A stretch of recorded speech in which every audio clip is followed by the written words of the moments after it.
Hey everyone, this is the introduction and preface to the book by Ronald Kowalski titled The Bolshevik Party in Conflict, the Left Communist Opposition of 1918. Okay. So the table of contents says Introduction, the rise and fall of the left communist movement, the debate on imperialism, Brest-Litovsk, the agrarian question, the organization of industry, politics in the state, the strength of the left communist movement, Moscow, the Urals, and the Ukraine. Conclusion.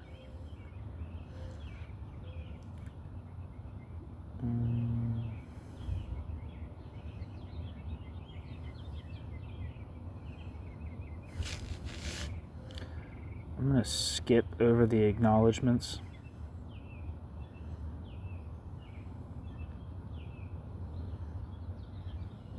Here we are. Introduction. It remains rather surprising that some 70 years after its appearance, the left communist movement, in Stephen Cohen's view perhaps, quote, the largest and most powerful Bolshevik opposition in the history of Soviet Russia, end quote, should have suffered from such a relative neglect.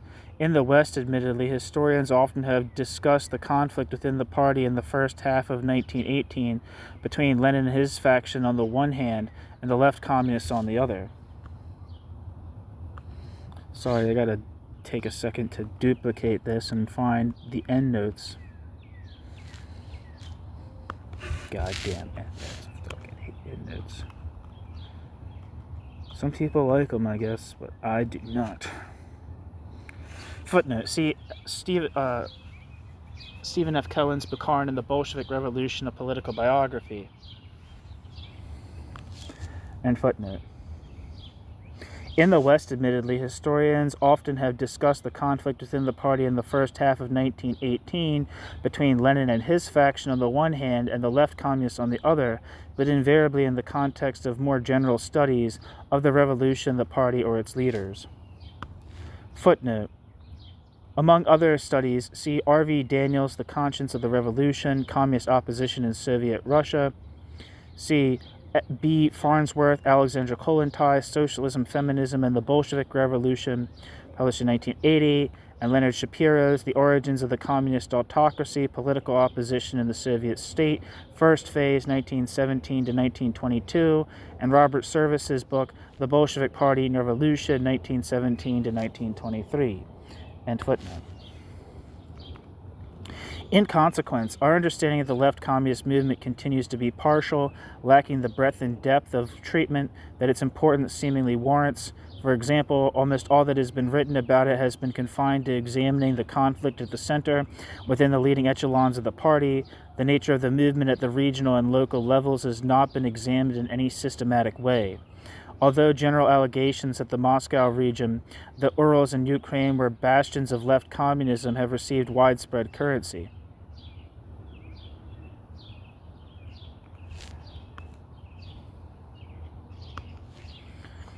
Moreover, there has been an overemphasis on the left communist clash with Lenin on the question of a separate peace with Germany and subsequently of the organization of industry.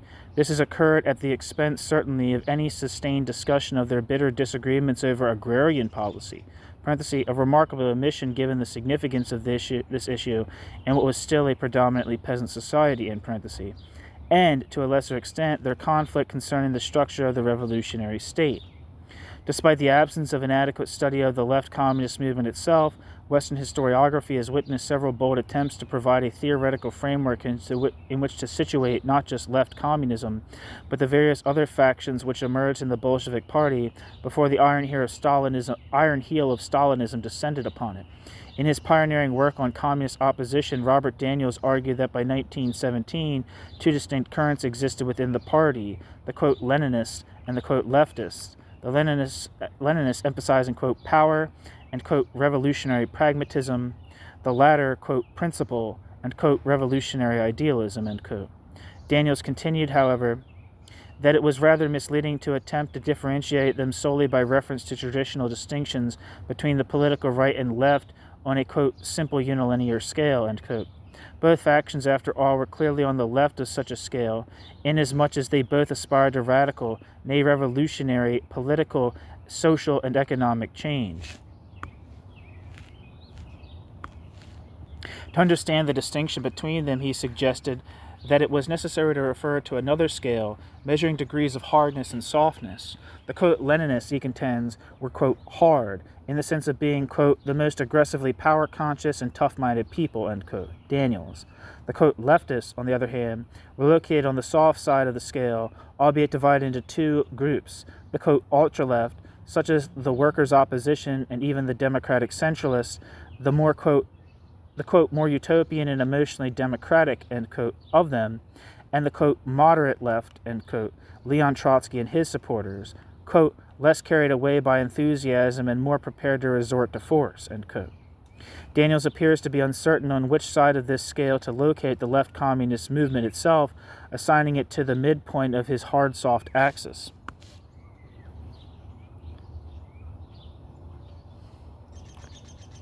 Footnote: in diagram 3D in Daniel's Conscience of the Revolution, the Democratic Centralists are located just to the hard side of midpoint of his hard-soft axis, yet in the text, he clearly assigns them to the, quote, ultra-left of the party. Presumably, then, Daniels would categorize the left communists within this tendency, too. End footnote.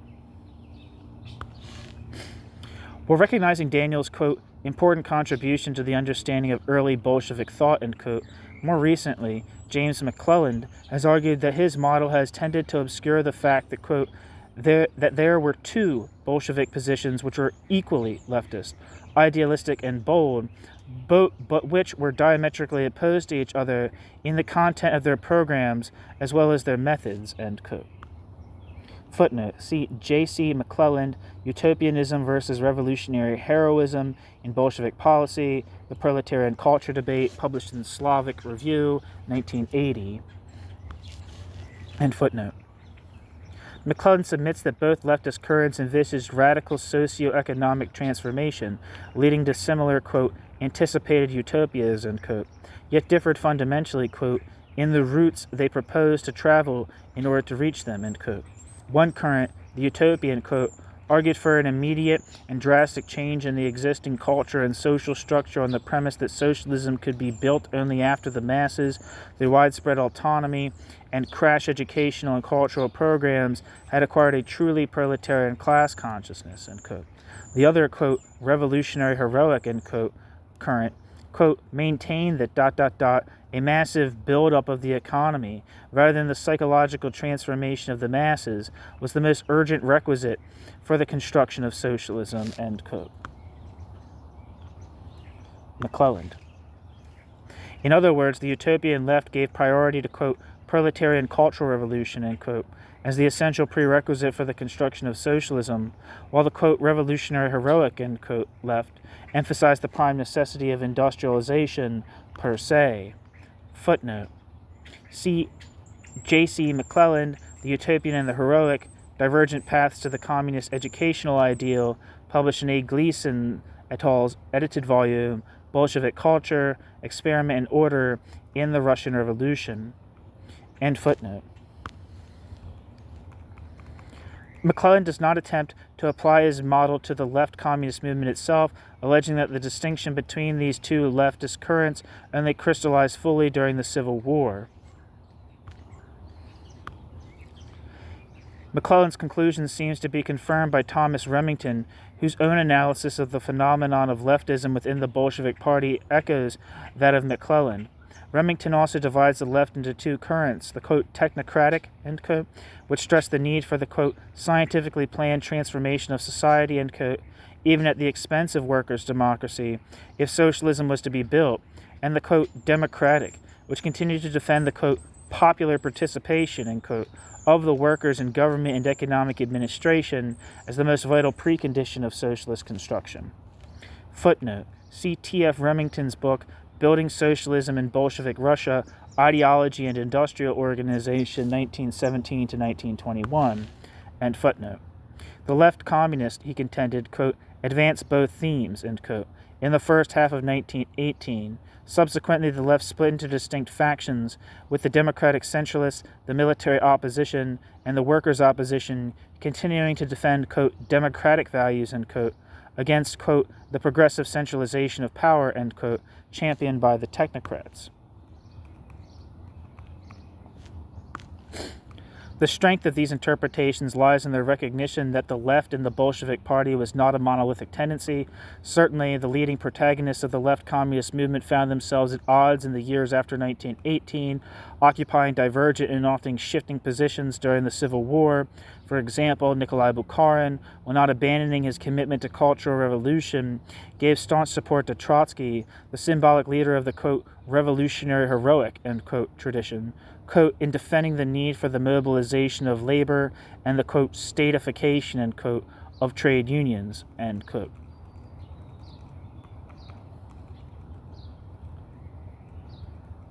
Remington.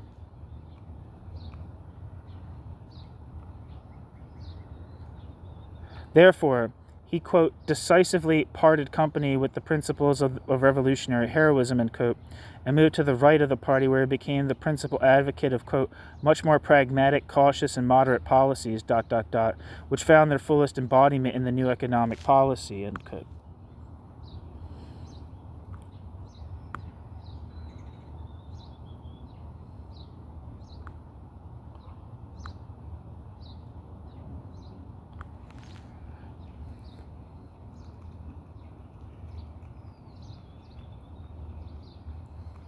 Bukharin now found himself in opposition to his old Moscow comrades and former fellow thinkers Valerian Osinsky and Vladimir Smirnov.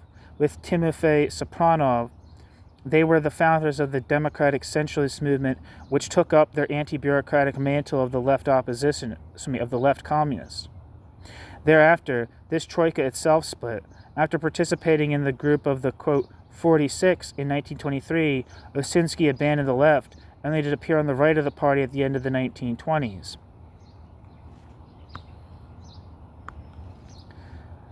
Sopronov and Smirnov, quote, the two irreconcilables, end quote, according to Victor Serge, apparently remained committed to the democratic left, bitterly opposed to what they saw as the continued growth of, quote, a bureaucratic police regime, end quote.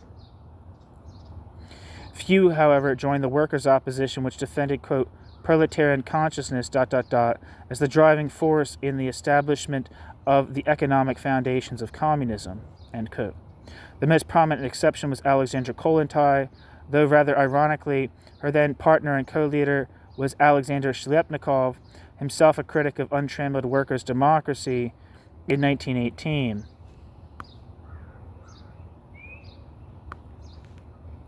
Evgeny Preobrazhensky subsequently followed a somewhat ambivalent path.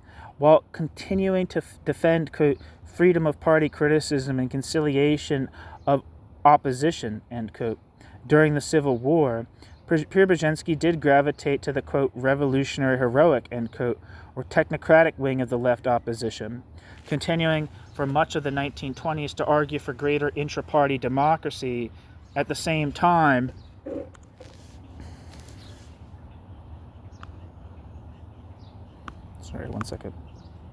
At the same time, he elaborated the concept, first proposed in a more rudimentary form by Smirnov in 1918, of, quote, primitive socialist accumulation, end quote, the theoretical foundation for the rapid industrialization of Soviet Russia, advocated by the left opposition in the 1920s.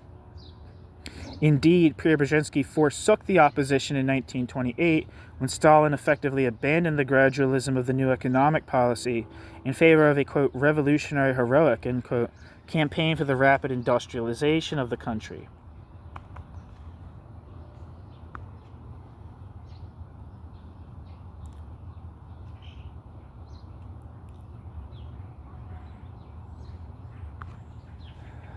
However, what still remains unexplained are the reasons for this fracture within the left, the reasons why some former left communists continued to stress democratic principles while others embraced the, quote, revolutionary heroic, end quote, or technocratic solution, and some such as Emelian Yaroslavsky and Valerian Kyubyshev deserted the left entirely to become, quote, pillars of orthodoxy, end quote, within the party? There is no obvious answer to these questions. It is tempting to seek the inspiration for the democratic left in the work of Alexander Bogdanov, quote, the most profoundest theorist of proletarian culture, end quote, and in the period group, which embrace, quote, the concept of proletarian culture, end quote. Tempting or not, given the present state of knowledge, such a conclusion could well be misleading. As Zinoviev Sokor has cautioned regarding the influence of prolet cult, the spiritual air of Bogdanov and the period group, quote, direct ties between, or even a common intent, of prolet cult and the workers' opposition are difficult to substantiate, end quote.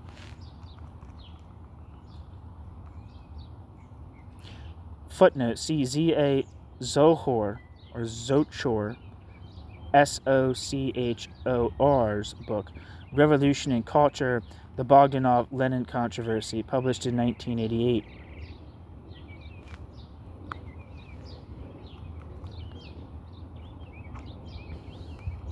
The same caution seems broadly applicable to the democratic left as a whole. Some prominent parodists, such as Ivan Skvortsov-Stepanov and Mikhail Pokrovsky, did join the left communist movement, yet played no role in future oppositions. Bukharin admittedly seems to have been supportive of concepts of proletarian culture, yet he himself had not been a periodist. Nor was he simply, quote, Bogdanov's disciple, end quote.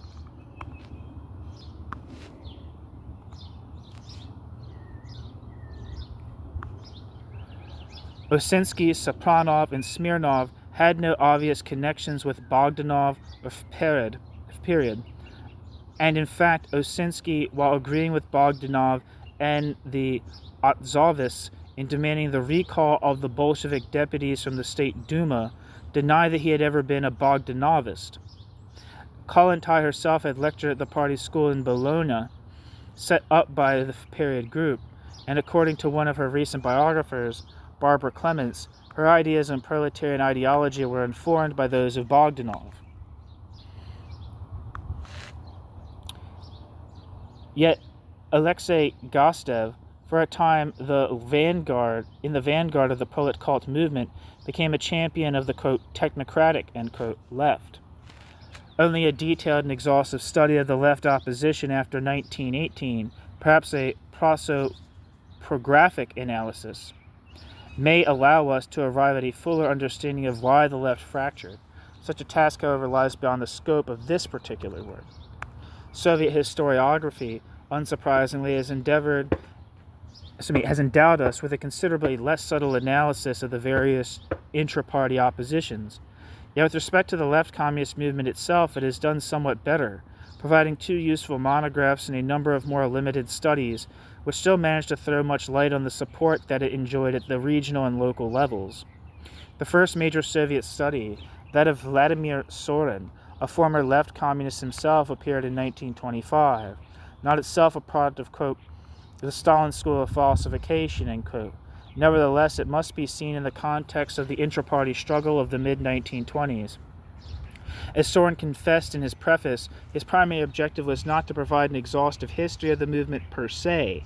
Rather, he had an overt political purpose in mind, to demonstrate the links, ideological and personal, between the left opposition of the mid-1920s and the left communist, quote, deviation of 1918.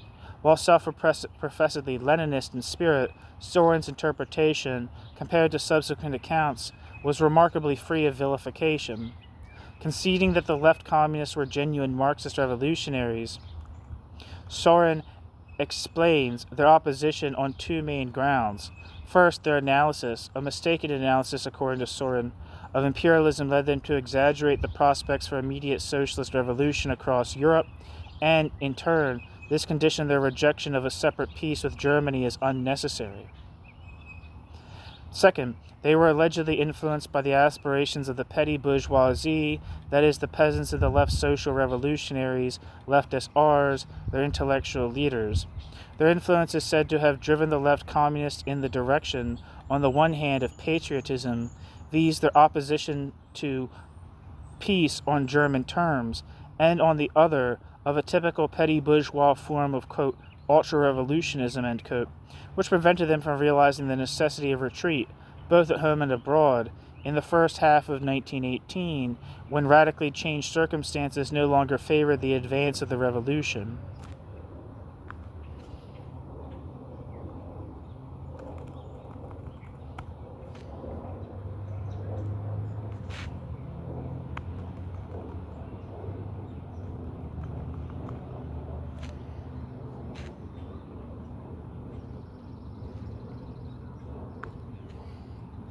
Paradoxically, elsewhere they were condemned for their failure to understand the peasants and their aspirations! Exclamation point. Soren's study is also noteworthy for the distinction that it continued to draw between the left communists and Trotsky and his followers. Both, of course, adopt incorrect non-Leninist positions. Yet Soren was less scathing in his treatment of the left communists, understandably perhaps as an erstwhile member of the movement himself, and more certainly in the context of the mid-1920s, when Trotsky was the main target of the party leadership.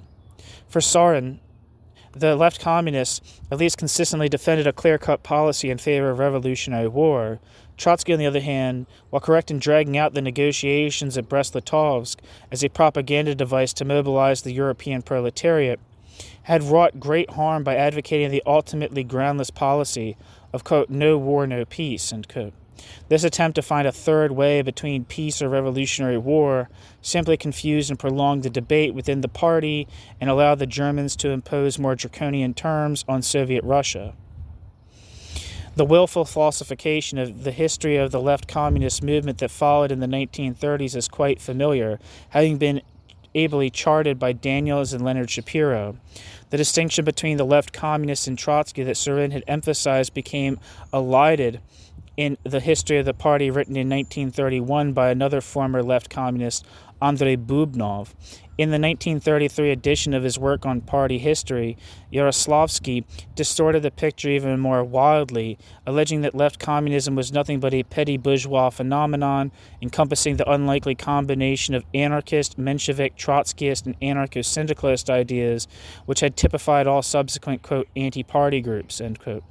What also emerged in the early 1930s was the charge that the left communists had entered into some compact with the left SRs to overthrow Lenin's government. This accusation re-emerged in the show trials of the later 30s and in the culmination of Stalinist rewriting, the infamous short course. The left communists, quite grotesquely, were now depicted as the witting accomplices of Stalin's bête noire, Trotsky, who together had conspired to oust Lenin, even to assassinate Lenin, and to form a new government with the help of the left SRs. Sufficient has been written already to refuse this outrageous slander. That same discussion of a coalition to oppose peace, perhaps even to set up a new government, took place between the left communists and the left SRs, is well established. But the left communists ultimately balked at the prospect, not simply because they suffered a failure of nerve. As we shall see, their antipathy to the peasants, as well as their understanding of what proletarian politics meant, made the prospect of any lasting alliance with the left SRs highly improbable. And indeed, in July, when the latter launched their abortive coup in Moscow, the left communists showed no qualms about the measures taken to suppress them. This crudely distorted picture of left communism remained dominant within Soviet historiography for 20 years, until the Soviet historical profession was freed in part from its Stalinist straitjacket in the era of reform introduced by Nikita Khrushchev. In turn, some advances in our knowledge were made. The most significant of them was the admission that for a time left communism, in fact, was a popular, broadly based movement with considerable support at lower levels within the party. A number of detailed studies have cast such much light on the sources of left communist strength. The extent of this rank-and-file support is explained by reference to a combination of the anger at the crippling peace terms proposed by the Germans, of euphoria produced by the swift and relatively bloodless triumphs in October and other subsequent feeble counter-revolutionary assaults, and a faith in the imminence of revolution in Europe. Once set right by the efforts of Lenin and the party center, however, many of those who had been seduced by the appeal of left communism, including a considerable number of its leaders, worked hard and honorably to carry out party policy. The weakness of these studies, however, is that they offer no convincing explanation for the persistence of grassroots sympathy for left communism in the spring of 1918. Equally, the fiction of a left communist/Trotskyist/left SR/anti-socialist conspiracy became muted, although many prominent left communists as other eminent oppositionists did not yet receive full and public rehabilitation. Finally, the last year of the Khrushchev era saw the publication of one purportedly comprehensive study of left communism, that of K.I. Varlamov and N.A. Slomkin, as well as re-examining the conflict over the Brest Peace and providing a partial survey of the areas of left communist strength. It also, as the authors stress, seeks to analyze the debates on socialist economic construction in Russia in the first half of 1918 in a detail hitherto lacking. Whatever virtues this work possesses, for example, it does address the much neglected clash over agrarian policy, it is weakened by rather glib and sweeping assertions that purport to explain left communism by reference either to an alleged affinity with Trotsky on the issue of, quote, permanent revolution and the impossibility of socialism in one country, or to a, quote, petty bourgeois fanaticism, end quote, which precluded them from responding in a creative Marxist manner to changing circumstances and new tasks, or to anarchist or anarcho-syndicalist influences.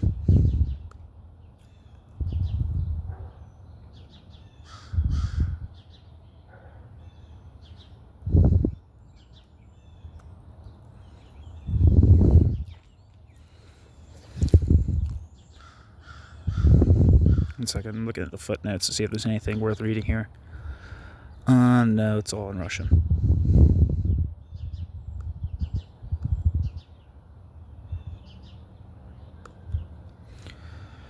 Little of import was contributed in the Brezhnev years, which, according to Louis Siegelbaum, witnessed the reestablishment of, quote, an historical orthodoxy that had been breached during the Khrushchev years, end quote. Now, however, the penetration of glasnost into the realm of the historical professions promises some hope of renewed advances. For instance, leading left communists such as Bukharin, Yuri Pyatakov, and Karl Radek have been legally exonerated of all criminal charges laid against them. Moreover, a new study of Bukharin by I.E. Gurulov has been recently published with the aim of redressing the falsifications of the last 50 years concerning his life and work, and at a round table of historians which met in May 1989, Professor A.A. Chernobayev called for a new, dispassionate treatment of the left communist opposition to the Peace of Brest-Litovsk. The portents are encouraging, and one hopes that in the near future Soviet historians will be able to offer more honest and empirically grounded accounts of the left communist movement, but as Siegelbaum has also reminded us, it is unrealistic to anticipate that the legacy of decades of conformity can be overcome overnight. In the meantime, many lacunae and misconceptions concerning the left communists continue to prevail. This study will attempt to rectify them at the risk of being overtaken in the foreseeable future by new research emanating from the Soviet Union itself. No doubt any work of history faces such a prospect, but the hope remains that whatever new evidence may be forthcoming will not refute substantially the conclusions drawn in this book. They will, I fear, be contentious, which itself is inescapable when dealing with such a politically emotive subject. As an apostate myself, one who once believed that the left communists offered a democratic socialist model for revolutionary Russia that was never implemented, perhaps my treatment of them on occasion may seem to be overcritical, even harsh. Yet I have sought to present their ideas as fully and accurately as possible so that the reader may arrive at his or her own judgment of them. This study will proceed in a number of discrete yet linked stages. The first step will be to demonstrate that the left communists did operate within a common theoretical framework, not necessarily of shared commitment to democratic principles, but one based fundamentally, as Surin, Varlamov, and Slomkin, among others, have suggested, on an essentially common analysis of imperialism. Their conclusions regarding the prospects for socialism within and without Russia appear to have been derived from this analysis. In turn, it also helps to explain, to some degree, their opposition to Lenin on the question of a separate peace with Germany. A detailed treatment of this issue, which precipitated the formation of the left communist movement, will form the next stage. Moreover, it also helped shape their own program for the transformation of agriculture, industry, and the state on socialist principles. A re-examination of this program, which demands a much more systematic and critical exposition than it has received thus far, will comprise the further stage in the study. Finally, it will conclude with a detailed investigation of the support which the left communists in fact were able to muster in their alleged strongholds, the Moscow region, the Urals, and the Ukraine. Clearly, they did win such sympathy there, as elsewhere, for their advocacy of revolutionary war, at least until the renewed advance of the Germans demonstrated that such a policy simply was not feasible. The majority of Russians ultimately would not fight. Therefore, their support rapidly dwindled. Even the Moscow region, supposed to have been a bastion of leftism, on closer examination proves to have been no such thing. In their other alleged strongholds, the Urals and the Ukraine, support survived in varying degrees even after the peace was signed. What remains at issue here are the reasons why this was the case. However, before embarking on this complex, but let us hope not convoluted, path of inquiry into the nature of left communism, it will be prudent, first of all, to review how the movement emerged, rose, and rather quickly fell. The next chapter will be devoted to preparing the ground for the reconstruction which follows.